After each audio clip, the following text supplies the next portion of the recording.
Assalamualaikum warahmatullahi wabarakatuh. Salam sejahtera untuk kita semua. Halo everyone, halo Sobat Hukum Keluarga dimanapun kalian berada.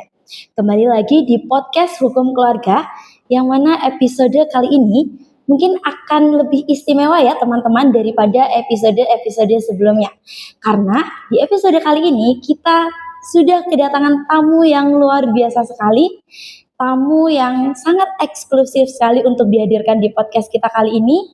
Beliau merupakan sosok perempuan hebat, yang bahkan sangat hebat. Beliau merupakan salah satu sosok perempuan yang mengemban dua peran. Selain menjabat sebagai ibu rumah tangga, beliau juga memegang amanah dan bertanggung jawab sebagai bagian dari institusi penegakan hukum, yakni sebagai seorang hakim dan merangkap jabatannya sebagai Wakil Ketua Pengadilan Agama Surabaya. Langsung saja kita sapa beliau. Beliau adalah Ibu Dr. Siti Zubaidah SAG SHMH yang sudah hadir menemani kita semua di sini. Selamat malam Ibu. Malam. Terima kasih ya Bu sudah mau untuk menyempatkan waktunya untuk kita bersama-sama membersamai kita dalam podcast malam ini. Nah, nantinya kita juga akan nih berbagi kepada teman-teman semua terkait dengan pengalaman Ibu, insight Ibu, kemudian perjalanan karir Ibu. Nah, sebenarnya Bu, ini tuh podcastnya ini eksklusif ya Bu, permintaan dari teman-teman, karena teman-teman di rumah ingin nih kita menghadirkan sosok atau seorang praktisi atau memang seseorang yang benar-benar bisa memberikan inspirasi di dunia penegakan hukum sebagai mahasiswa hukum, terutama hukum keluarga Islam.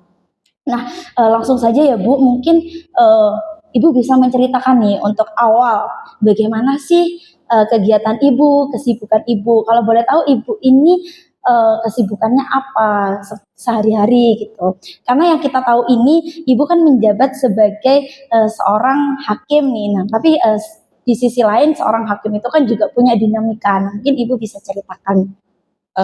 Dari mana ya Mbak? Mungkin jadi sebenarnya dari dari karir itu kan sama ya seperti adik-adik semua. Ibu di Fakultas Syariah. Kalau dulu kan hukum keluarga itu namanya ahwalus syakhsiyah ya. Iya, ahwalus syakhsiyah. Kalau sebelum ahwalus syakhsiyah itu ada lagi yang namanya peradilan Islam. Ibu ngambil peradilan Islam waktu itu. Semester 8 selesai. Jadi jangan lama-lama kuliah itu. Sudah semester 8 tuh harus selesai gitu, punya target. Nah, semester 8 selesai. Belum wisuda loh, baru yudisium, masih ijazah sementara, diterima CPNS di Mahkamah Agung. Alhamdulillah. Berjalan, kemudian di 2009 memulai karir sebagai hakim. Tentu saja banyak ya, apalagi kalau kita perempuan ini kan beda dengan laki-laki ya, seperti dibilang Mbaknya tadi, kita bekerja, anak kecil di rumah 3 Ibu ya. Jadi mula-mula karir itu begini. Jadi setiap sini tas, di sini gendongan, di sini payung. Jadi begitu, selalu berangkat kerja tuh selalu begitu. Bayi ditaruh di rumah orang. Itu 3-tiganya begitu. Tapi kan kita nikmati kan, kita nikmati. Lalu mungkin muncul, Bu, enggak ada masalah tau. Pastilah kita punya masalah. Sebagai wanita karir, sebagai ibu pastilah itu pasti ada masalah itu. Tetapi kita nikmati. Sebenarnya karir ya. Waktu Ibu di posisi adik-adik semua ini, Ibu tuh enggak ada fokus bahwa enggak ada target gila, enggak ada ekspektasi. Aku mau jadi hakim, aku mau jadi ini, enggak ada.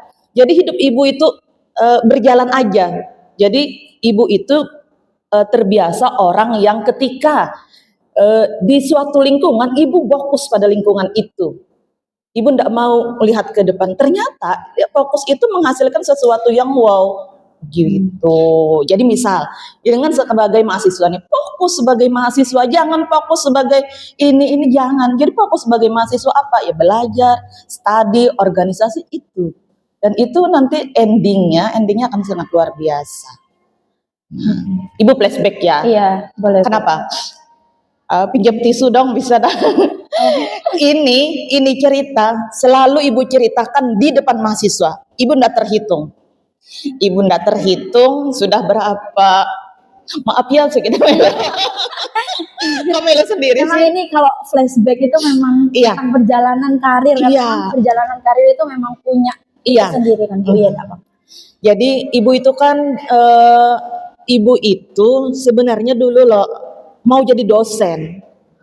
Tapi ternyata arah jalan ibu tuh ndak mengarahkan ke hakim gitu kan, mengarahkan ke hakim. Ternyata jadi hakim pun dosen itu masih ada. Jadi ibu kemarin tuh waktu di Banjar itu sudah ngajar sana ngajar sini dosen. Itu sudah masuk Sudah ke dengan dosen ya, berhadapan padahal. dengan mahasiswa sering Iya. gitu kan. Dan di setiap lokal yang ibu ajarkan mahasiswa itu pasti ibu ceritakan cerita ini. Jadi begini, ibu masuk kuliah di tahun 94 ya, Iya. tahun 94. Dulu kan cuma ada televisi TVRI paling begitu ya, jenengan yang belum lahir mungkin. Tapi kalau TVRI saya sudah. Jadi gitu. TVRI dulu Tahun masih 94 ibu memulai kuliah, kemudian sekitar tahun 96 bapak dan orang tua ibu itu kan bukan orang yang berpendidikannya, jadi- SD. Tapi bapak itu senang banget nonton berita TVRI waktu itu.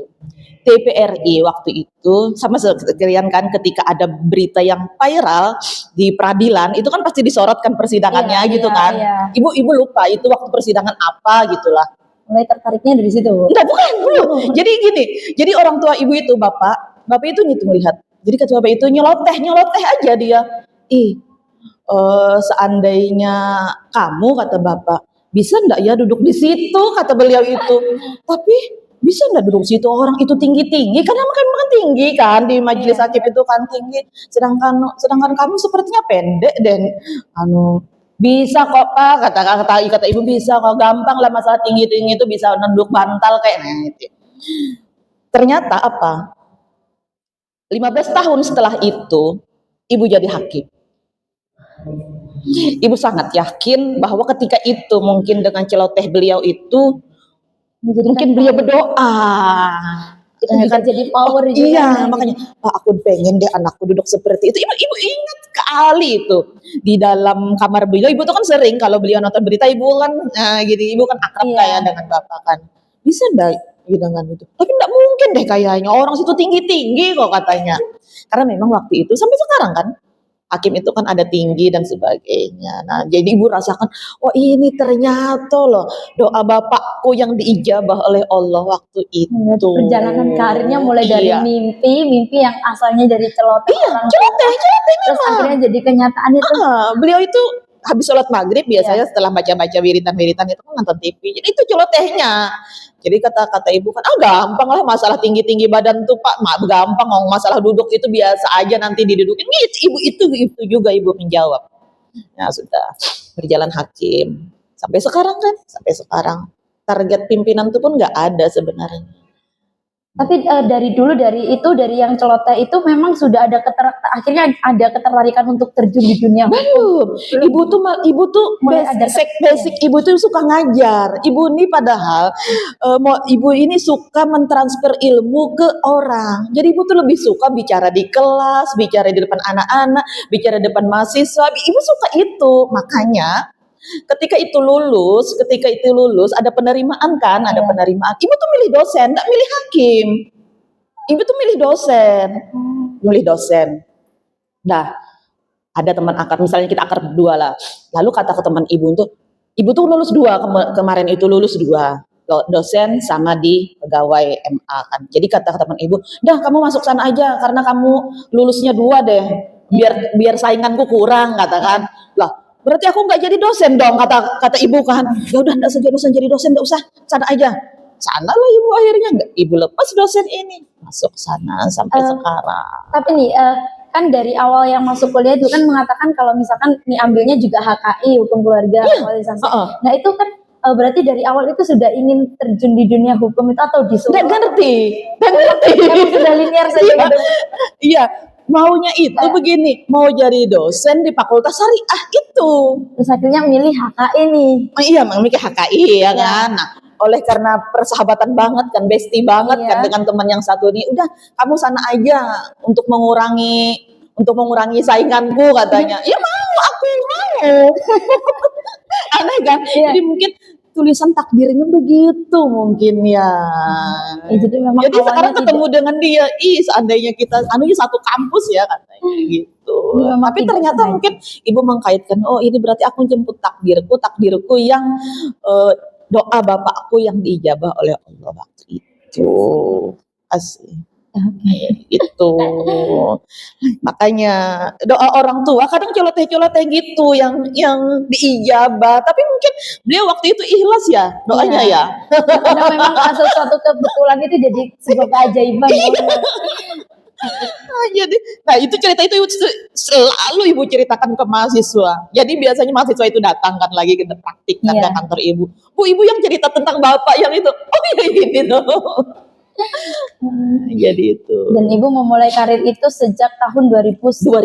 2000 itu, nah 2000 itu enggak sampai sekarang. Iya. Ibu kan 2009 jadi hakimnya. Oh iya, gitu. 2000 Sudah berapa lama Bu kalau boleh tahu dari menjabat 2000 sebagai sampai sekarang berarti 24 tahun ya Ibu ya? menjabat sebagai seorang hakim itu? Enggak, hakimnya dari 2009. Dari 2009 berarti 15 ya? 15 tahun 15 ya. tahun.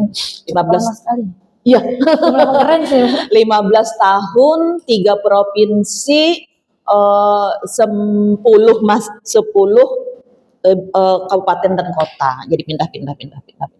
Nah, Dari 2009 terus itu. iya, dari 2009. Oke Bu, kan kadang ini terkait dengan dinamika dan problematika di kehakiman itu kan seringkali juga ada hal-hal yang mungkin ada stigma-stigma negatif atau apa, mengingat sekarang kan institusi kehakiman itu kan disoroti sekali ya. Benar. Nah, bagaimana Bu terkait dengan dinamika yang selama ini Ibu hadapi di institusi kehakiman itu? Oh, iya, memang ya. Iya. Sebenarnya kan bukan cuma di lembaga peradilan ya. Iya. Kalau istilahnya itu setiap apapun bidang kerja kita pasti ada godaannya gitu ya. Ada godaannya, baik itu di peradilan, dimanapun ada godaannya. Jadi kalau ibu mengembalikannya kepada hitah atau fitrah kita ya, apalagi sebagai seorang hakim. Ibu ingat sekali ketika setelah dilantik hakim pertama kali oleh ketua. Jadi kata beliau itu satu aja yang ditanamkan ketika mengadili perkara itu, tanyakan pada hati nuranimu. Kenapa? Karena hati nurani itu pasti tidak akan bohong. Kalau itu benar, tanyakan hati nurani benar enggak itu. Dia Anda akan bohong. Nah, maka itu ternyata relate dengan seperti apa yang disampaikan oleh Ketua Mahkamah Agung sekarang bahwa hakim itu harus punya 3N. Ya. Apa sih 3N itu? Ternyata hakim itu harus memutuskan berdasarkan nalar, naluri, dan apa satunya? Ada satunya lagi, nalar, naluri. Nah, lupa ibu. Baru ibu nulis. Jadi itu nalar, naluri, harus itu. Yang terpenting nalar itu kan pikiran yang kompetensi ya. Tapi kompetensi kan bisa kita simpangi dan sebagainya ya kalau kita menyimpangi juga naluri kita ya. Itu. Dan memang banyak sih sebenarnya godaannya. Seperti ibu bilang ya, kita kembali aja, kita kembali ke kita. Ya sebenarnya ya kalau kita memegang teguh regulasi yang dibuat oleh pemerintah kita, maka itu tidak ada yang macam-macam, hakim macam-macam itu. Apalagi kalau kita orang beragama ya, hadis, Quran itu sangat banyak mengajarkan kepada kita ancaman, anjuran dan sebagainya ya tentang itu. Oke, Bu, kalau boleh tahu ini kan Ibu menjadi nurani, ya. Nalar, naluri, nurani. itu. Ya, 3 pilar untuk menjadi seorang hakim. Iya, jadi gitu pesan KMA sekarang. Nah, dengan keadaan hakim kan harus banyak tuntutan ini itu ya, apalagi tanggung jawab seorang hakim itu besar seperti yang Ibu bilang. Iya. Nah, di sisi lain selain menjabat seorang hakim, Ibu kan juga menjabat dan bukan menjabat yang punya peran sebagai ibu rumah tangga. Iya. Nah, ini bagaimana Bu untuk mengkolaborasikan dua hal itu? Iya. Jadi ibu kan dulu ya, apalagi ketika anak-anak masih kecil ya, anak ibu tuh kan 3 ya. 3 itu terlahir dalam waktu 5 tahun. Jadi sering itu diguyonin, bapak juga guyonin di rumah. Ibu tuh nggak ada pembantu di rumah, nggak ada pembantu, nggak pernah ada pembantu. Nyuci sendiri, masak, semuanya nggak ada pembantu, nggak pernah ada pembantu. Jadi sampai ngantar anak, jemput anak dan sebagainya, sekolah itu kita kadang dengan bapak. Pak, siapa yang bisa menjemput anak ini? Oh ya aku jemput. Kalau bapak dinas luar, ibu yang jemput. Jadi itu. Jadi memang harus bisa membagi waktu ya.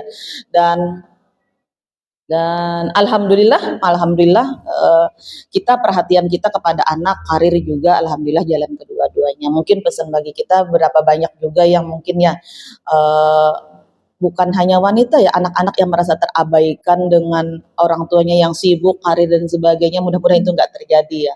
Tapi alhamdulillah kalau ibu sih mudah-mudahan bisa memposisikan itu semua. Jadi kalau Sabtu Minggu kita libur kan, nah itu kita benar-benar quality time kita. Makanya ibu bilang, ibu nggak pernah ada pembantu di rumah itu.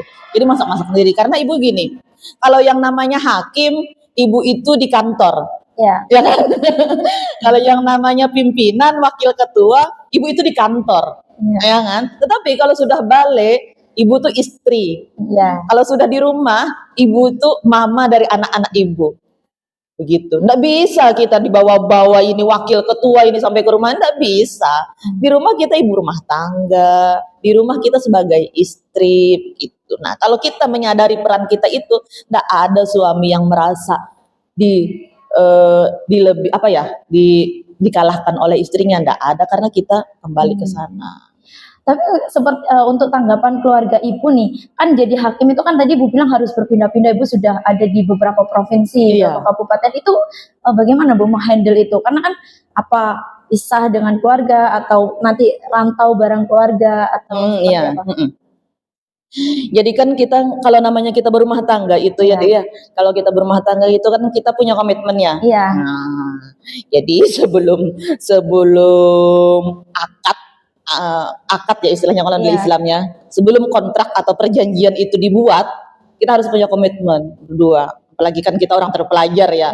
Ayo apa dong komitmen kita dalam rumah tangga, gitu kan? Jadi ibaratnya tuh kita yuk open-openan yuk dulu sebelumnya itu. Ya, aku maunya begini, aku maunya begini. Nah itu kita bicarakan sampai kepada Pak gimana kalau aku ini ini aku dipanggil lagi. Dulu kan ini aku dipanggil lagi untuk fit dan asesmen pimpinan. Bagaimana? Ya udah kata bapak kan, kata suami, bilang mendukung. Tapi ini resikonya adalah bahwa akan selalu dipindah-pindah dan perpindahannya itu sangat cepat. Sangat cepat dalam arti apa? Ibu tuh pernah di satu kantor, di satu pengadilan itu hanya 6 bulan pindah. Kemudian 8 bulan pindah lagi ke kabupaten yang lain. Kemudian 9 bulan pindah lagi. Jadi sangat cepat. Tetapi komitmen kita adalah saya begini. Termasuk manajemen ibu ya. Karena pindah anak ini kan itu nggak mengganggu yang sekolahnya ya. Makanya termasuk manajemen ibu adalah menempatkan anak di pondok. Nah, karena ibu yakin di pondok akan terjaga agamanya. Begitu. Berarti semua anak ibu dititipkan di pondok untuk berarti kalau untuk suami ibu nanti kalau misalkan ibu pindah tugas, pindah-pindah kota gitu juga ikut menemani ibu Tidak, karena kan bapak juga kerja kan. Nah, jadi di dalam ketika kita menyetujui itu sebagai pimpinan, nah itu ada persyaratannya. Persyaratannya itu ada persetujuan suami. Beda kan dengan suami kan nggak ada persetujuan istri. Kalau cewek di pengadilan itu ketika dia menyetujui untuk diposisikan sebagai pimpinan, maka ada persetujuan suami bermaterai bahwa istrinya ini akan ditempatkan di seluruh Indonesia. Ya kalau suami nggak mau tanda tangannya nggak bisa. Artinya apa? diakui atau tidak memang suami maunya begitu. Kalau suami ibu seandainya nggak tanda tangan kemarin ya nggak bisa. Oh, berarti Gitu. tetap memang suami itu berpengaruh besar Iya, untuk sangat sangat. dalam Iya. perjalanan menjadi pimpinan pun. Berarti ini kan ibu orang Banjarmasin ya. Banjarmasin. Banjarmasin kemudian untuk saat ini ditugaskan di Pengadilan Agama Surabaya. Nah berarti untuk saat ini tinggal sendiri atau tinggal sendiri kalau sekarang kan alhamdulillah ya. Makanya adik-adik HKI. Ih, keren loh posisi hakim sekarang. Yang posisi itu maksudnya tuh jangan cuma penghasilannya loh, enggak kan? Jangan pintar lah lihat nanti apa-apa. Tapi sekarang beda dengan ketika ibu jadi hakim pertama ya. Kalau hakim pertama kan ibu harus mengeluarkan budget sendiri, kontrak dari uang gaji kita sendiri. Kalau sekarang enggak. Rumahnya disewakan oleh negara. Pertama kali ibu nih menjadi seorang hakim itu ditempatkan di mana Bu? Di Kalimantan Tengah, Muara Teweh, Barito Utara. Itu hakim pertama ibu. Nah itu harus mengeluarkan uang sendiri, pindahnya harus bayar kontrakan sendiri per 6 bulan. Kalau sekarang enak. Jenengan ini generasi enak nanti kalau jadi hakim. Rumahnya disediakan, transportnya dibayar tiap bulan. Kalau dulu enggak ada, naik motor sendiri, beli bensin sendiri. Kalau sekarang enggak. Nah, begitu. Oke, kan terkait dengan keluarga itu kan mungkin ada yang namanya khawatir ya Bu, apalagi kan kalau hakim itu tendensi dengan PMKH atau hal-hal yang mungkin itu bagaimana Bu, keluarga ibu terkait dengan ibu kekhawatiran itu seperti apa? Kalau keluarga sih dan jadi hakim perempuan itu Bu cukup sulit kan karena takut dengan ancaman-ancamannya memang. Apalagi kalau orang itu kan lihat ya, oh itu hakim itu bisa deh atau apa ya. Tapi kalau kami insya Allah, apalagi kalau di pengadilan agama ya insya Allah kalau kami makanya itu kalau kita ini ndak usah lah, kita kembali ke ajaran agama kita aja deh. Ke ajaran agama kita aja. Bagaimana yang namanya ar-rashi wal murtasi itu ndak ada ampunan.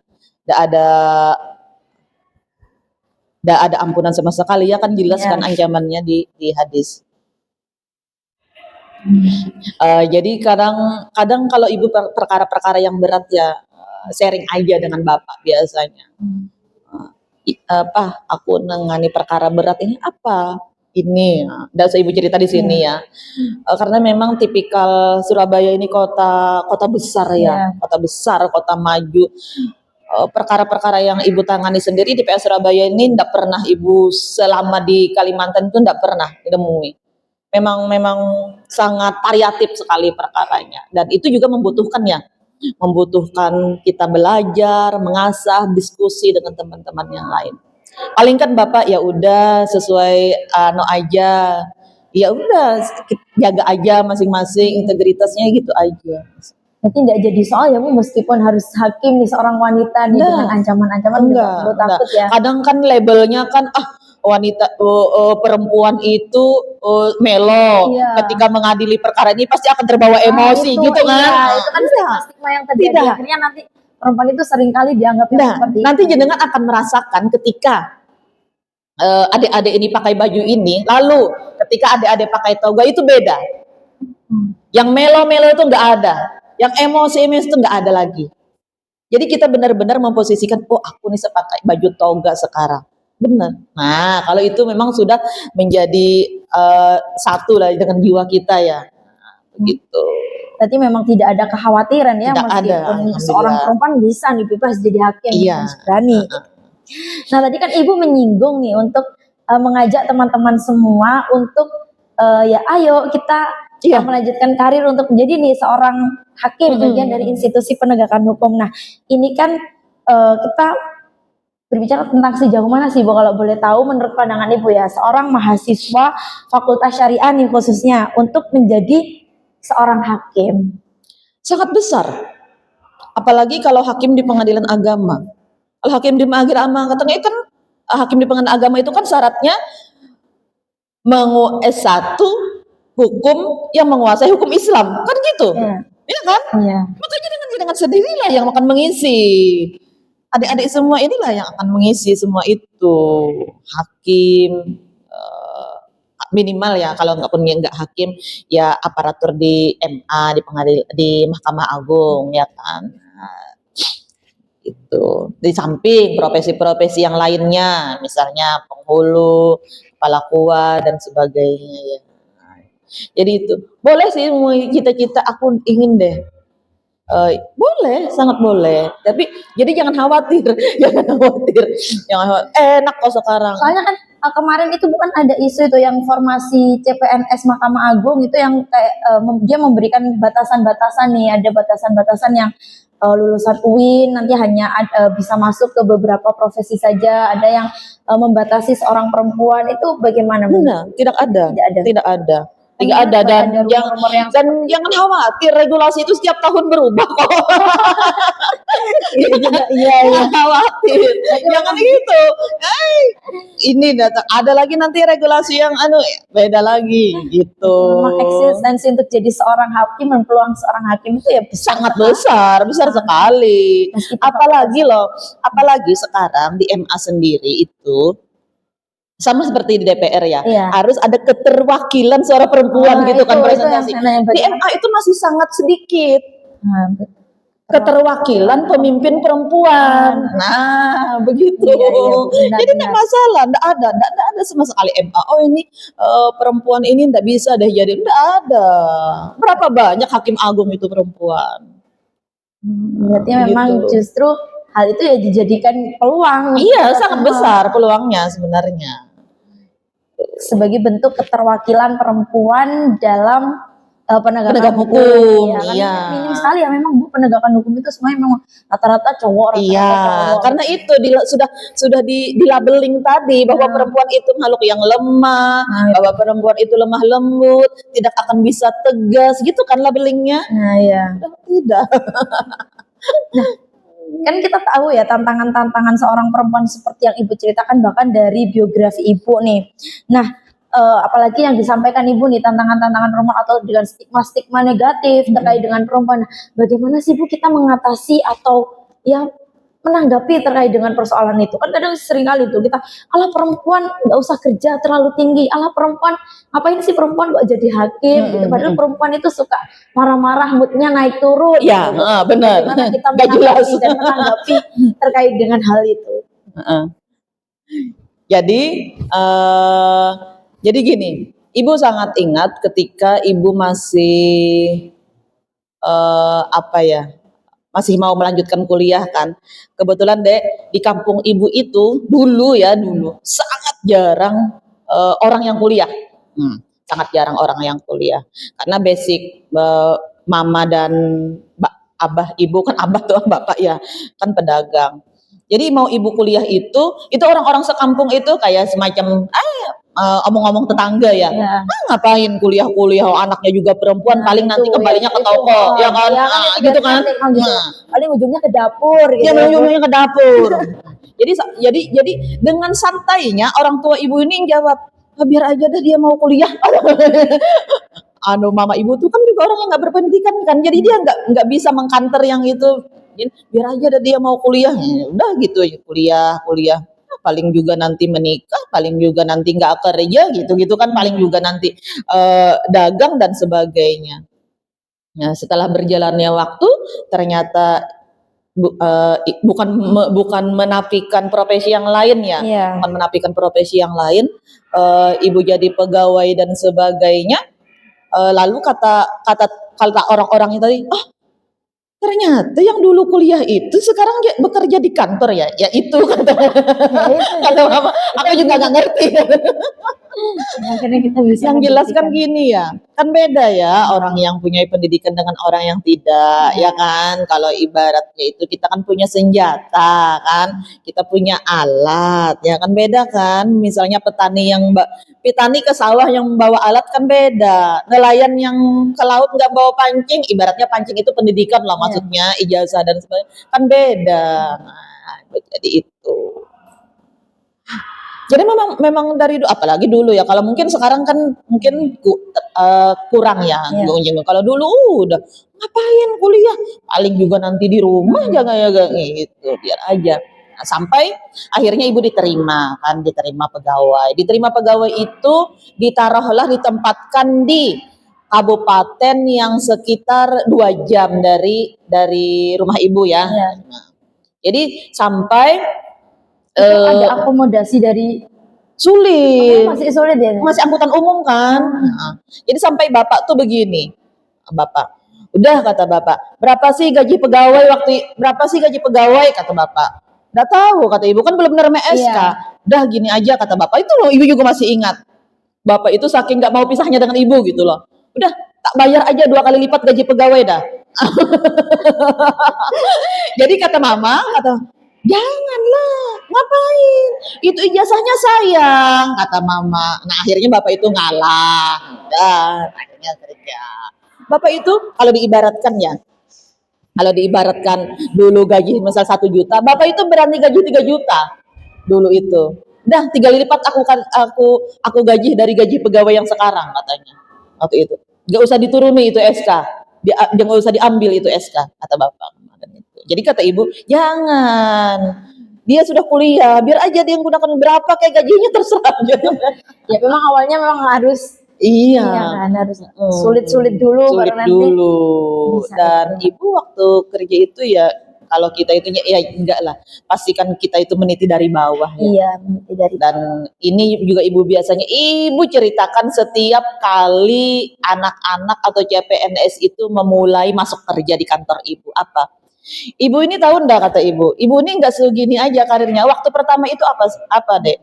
Ibu itu tiap hari dengan sudah pakaian dinas yang rapi, Iya. yang cantik-cantik begini datang ke kantor. Kan waktu bujangan kan, Iya. sudah cantik datang ke kantor. Apa pekerjaan pertama? Membersihkan ruangan ketua, nyapu, ngepel, membersihkan toilet dan sebagainya. Bantah ke ibu? Enggak. Oh itu pimpinan ibu disuruh apapun. Nanti tolong ya bersihkan. Kan beda mungkin ya, ada cleaning service yang bapak cowok-cowok tuh beda mungkin ya. Kalau perempuan tuh lebih teliti, kan itu kerjaan ibu. Sampai ternyata si pimpinanku ini hanya mau mengujiku apakah aku loyal atau enggak. Setelah itu dia lihat 1 bulan, sudah enggak usah dibersihkan lagi ruangan saya, duduk aja di sana. Begitu. Jadi apa pelajarannya? Apapun tugas yang diberikan ke kita oleh pimpinan kita, dijalanin aja. Siapa tahu pimpinan kita tuh hanya nguji kita. Ibu itu nguji. Ibu tuh kan aku dong, kalau sudah cantik-cantik begini, sudah rapi begini, masa disuruh bersih-bersih gitu kan? Iya, benar.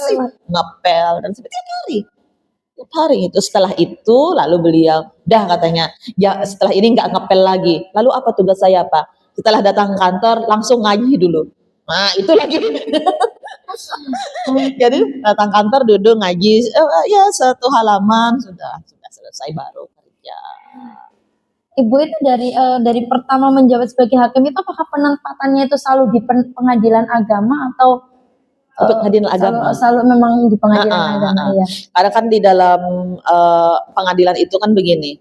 Pengadilan agama itu kan pengadilan pertama ya, tingkat pertama. Kemudian nanti ada pengadilan banding yang disebut dengan pengadilan tinggi agama, ya kan? Iya. Itu ada di setiap ibu kota provinsi. Kemudian ada pengadilan kasasi ya. Itu yang ibu sebut hakim agung tadi. Agung, nah, itu karir. Dan setiap ketahapan itu ada asesmennya. Dan ada batasan umur dan sebagainya. Ya, seperti yang diceritakan Ibu untuk menjadi seseorang yang hebat ya teman-teman. Dari ini tadi yang menginspirasi yang awalnya disuruh bersih-bersih dulu sampai akhirnya bisa menjadi hakim teman-teman. Jadi memang orang yang hebat itu ya awalnya harus susah dulu. Susah, tidak ada yang enak. Berakit-rakit ke hulu, bersenang-senang. Tidak ada yang enak. Iya. Tidak ada yang enak. Nah, Ibu ini kan sudah menjabat sebagai seorang hakim ini 15 tahun ya Bu kurang lebih. 15 tahun. Nah, untuk ini nih beban atau mungkin ada pressure, ada tekanan, ada tidak Bu pressure atau beban yang Ibu rasakan nih selama menjadi hakim selama 15 tahun nih supaya nanti bisa jadi teman-teman, oh ternyata jadi hakim itu kesulitannya di sini nih, tapi kita bisa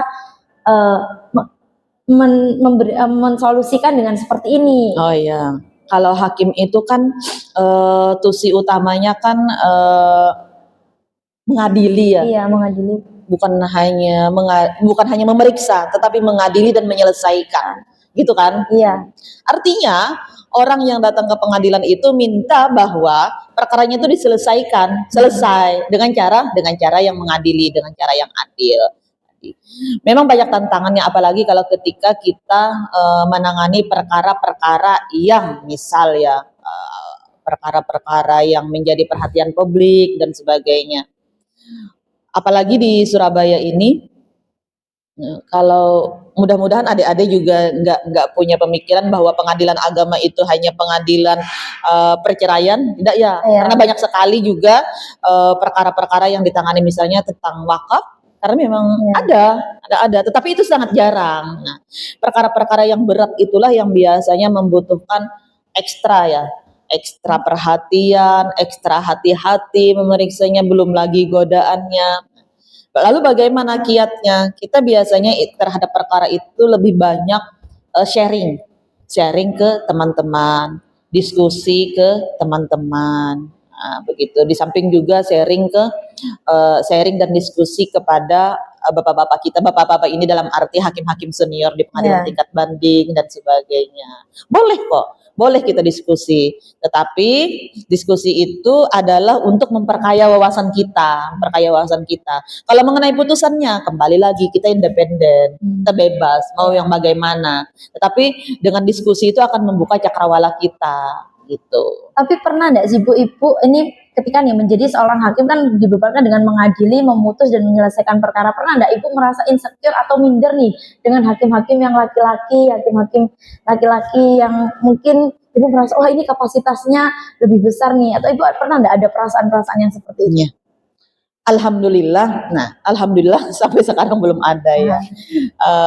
Apa kiatnya? Ibu begini, itu berkas atau perkara sebelum masuk ke ruang sidang itu dipelajari dulu, sama seperti mungkin kalau jenengan ini sebelum masuk ke lokal itu dengan mata kuliah ini kan harus dipelajari dulu. Orang yang mempunyai pengetahuan pendahuluan tentang mata kuliah itu pasti tidak akan insecure dalam kelas. Ya kan? Iya pasti. Ibu begitu. Apalagi kalau perkara yang berat. Oh besok sidang nih perkara ini. Itu ibu pelajari dulu. Pelajari ini apa. Nanti masuk ke ruang sidang itu sudah pede. Itu sudah jelas. Sehingga dipermainkan oleh kuasa pun, bukan oleh kuasa, para pihak pun misal begini, bahkan banyak manusia ya yang bisa diarogan di ruang sidang, kita bisa mengendalikan. Tetapi kalau kita nggak punya pengetahuan pendahuluan, nggak punya pengetahuan tentang apa yang kita sidangkan ini, kita pasti akan insecure. Coba diposisikan diri adik-adik misal, tahu-tahunya masuk mata kuliah, nggak ngerti apa yang dianu dosen ini, karena kita nggak punya pengetahuan pendahuluan kan. Beda kan ketika kita sebelumnya kita belajar dulu tentang topik, nanti kita akan belajar tentang topik ini deh. Masuklah kita ke kelas itu, bicara dosen tentang topik itu. Pasti kita nggak akan insecure, ya kan? Iya, betul sekali. Oke, karena ini kan seperti yang saya bilang ya Bu, ini podcast episode kali ini adalah eksklusif permintaan teman-teman. Nah, ini ada inbox masuk nih, 2 pertanyaan yang langsung dari teman-teman dan sobat HKI Hukum Keluarga UIN Sunan Ampel Surabaya. Ada 2 pertanyaan nih Bu. Yang pertama, ini terkait dengan bagaimana eksistensi perempuan dalam menjalani karirnya. Jadi seperti ini, kadang perempuan berkarir itu kan akan sibuk dengan pekerjaannya dan akan tertuntut dengan pekerjaannya. Nah, bagaimana ketika seseorang pandangan Ibu sendiri, ketika nih ada wanita yang sedang mengalami masa idah, tapi dia harus dituntut untuk bekerja, itu bagaimana? Iddah ya? Iya, iddah. Jadi wanita iddah kan seharusnya memang harus menjaga atau membatasi diri.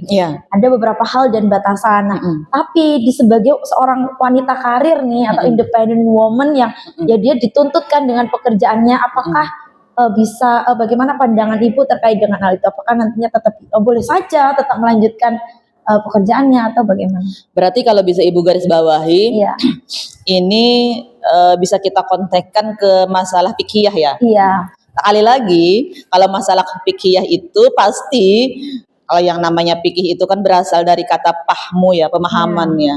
Kalau yang namanya pemahaman kan pasti di dalamnya itu banyak debatable ya kan. Ya, debatable. Ya kan? Maka ketika kita bicara bagaimana sih konsep wanita yang masih dalam masa iddah, ternyata dia harus berkarir dan sebagainya. Kalau menurut ibu, selama dia bisa menjaga kehormatan dirinya, menjaga kan eksistensi yang dikehendaki dari iddah itu apa sih? Menjaga kan, menjaga kehormatan kan. Kalau selama dia bisa menjaga kehormatannya enggak masalah. Nah, dan sekali lagi kalau kita sandingkan, Bu, bagaimana dengan misalnya pertanyaan lanjutannya, Bu, bagaimana kalau pendapat imam ini enggak boleh sama sekali keluar rumah pun enggak boleh, misal begitu kayak misal begitu kan.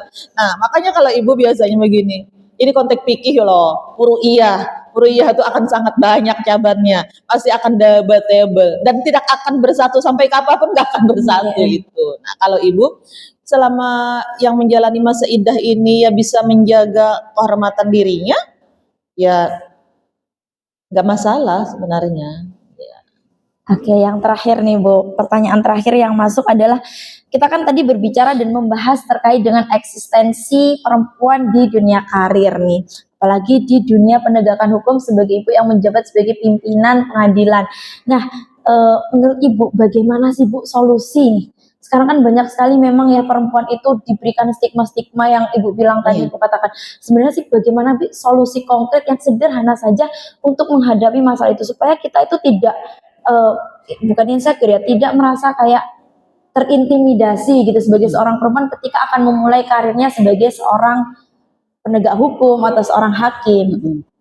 Jadi ibu selalu ingat di satker yang ibu pimpin ya, satker yang ibu pimpin jadi ketua, kan ibu kan beberapa kali sudah jadi ketua. Kalau PA Surabaya ini kan kelas 1A ya.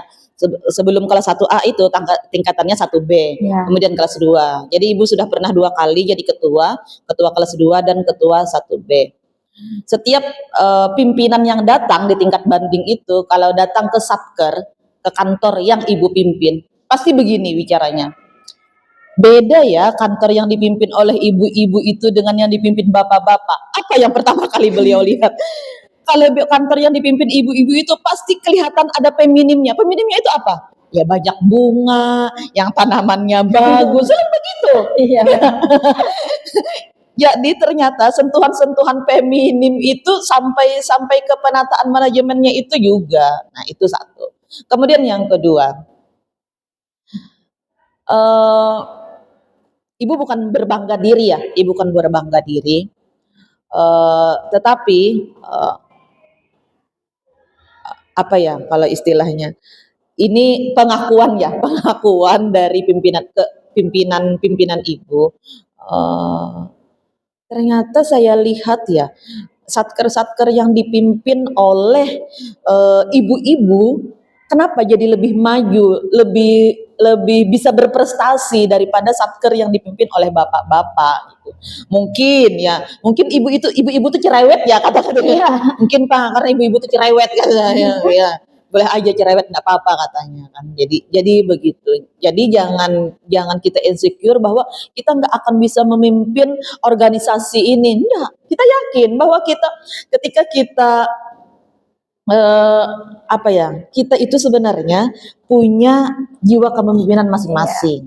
Tinggal bagaimana kita mengolah dan mengasahnya, begitu kan? Bagaimana kita mengolah dan mengasahnya. Dan tipikal manajemen kita, tipikal manajemen ibu dengan tipikal manajemen adik mungkin itu akan sangat berbeda. Kita punya style kepemimpinan masing-masing ya kan? Dalam tanda kutip, kita bisa lihat apalagi labeling. Ibu itu keras orangnya terhadap ini atau ibu itu loyal terhadap pasti gitu kita kan, dan yang memberi labeling itu biasanya atasan dan bawahan kita ya kan. Kalau ibu yakin ya, kalau ibu apapun yang ibu buat, ibu fokus kepada tujuan organisasi, bahwa organisasi yang ibu pimpin ini harus selamat semuanya. Organisasi yang ibu pimpin ini harus menjadi organisasi yang berprestasi, unggul. Bagaimana caranya? Ayo kita jangan ibu tuh janganlah biarkan ibu ini sendiri mengayu, ibarat organisasi itu kan sampan ya. janganlah dibiarkan ibu ini mengayuh sendiri. Ayo yuk yuk kita kayuh bersama-sama. Begitu kan? Iya. Begitu supaya ringan. Jadi bagaimana caranya kita akan tahu pada masanya. Nanti jenengan akan bertemu dengan orang-orang. Oh, ini tipikal staf saya ini begini. Bagaimana cara pendekatannya dan sebagainya. Mungkin sudah menjawab ya terkait dengan pertanyaan teman-teman di rumah terkait dengan eksistensi perempuan.